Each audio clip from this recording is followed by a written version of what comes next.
మ్యాగీకి సంబంధించి నాకు తెలిసి ప్రతి ఇంట్లో మ్యాగీ అనేది స్టేపుల్ ఫుడ్. మ్యాండేటరీ. అవును.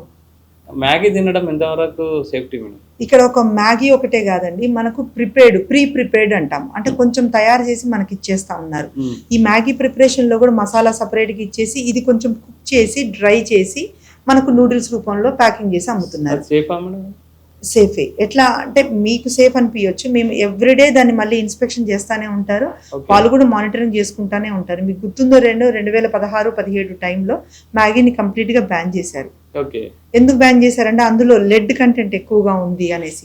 పిల్లలకు మోనోసోడియం గ్లూటమేట్ అని ఒక పదార్థం ఎక్కువగా ఉండటం వలన ఇది మన ప్రభావం చూపిస్తుంది అని ఒక దగ్గర ఇట్లనే ఇన్స్పెక్షన్ లో FSSA వాళ్ళే చేశారు. సో దాన్ని అందరినీ రీకాల్ చేసుకుంది నెస్లే కంపెనీ. రీకాల్ చేసుకొని అది మళ్ళీ స్టాండర్డైజ్ చేసుకొని మార్కెట్కు రిలీజ్ చేస్తుంది. ఇది ప్రిపేర్డ్ ఫుడ్, తినకూడదు అనేది లేదు. ప్రిపేర్డ్ ఫుడ్ కాకపోతే స్టేపుల్ ఫుడ్ లాగా.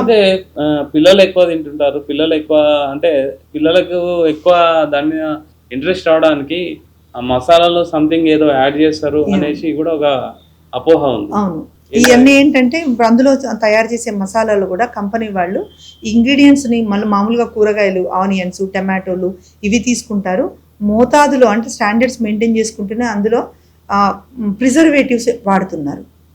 ఇది గుడ్ ఫర్ హెల్త్. మనం ఏంటంటే ఆ టేస్ట్కి ఆ ఫ్లేవర్కి మన పిల్లలు అలవాటు అయిపోయారు. కంపెనీ వాళ్ళు మార్కెటింగ్ కోసం అని చిన్న చిన్న ఊర్లలో కూడా 2 రూపాయలకు దొరుకుతున్నప్పుడు మనం దాన్ని స్టేపుల్ ఫుడ్ లాగా తీసుకుంటున్నాం.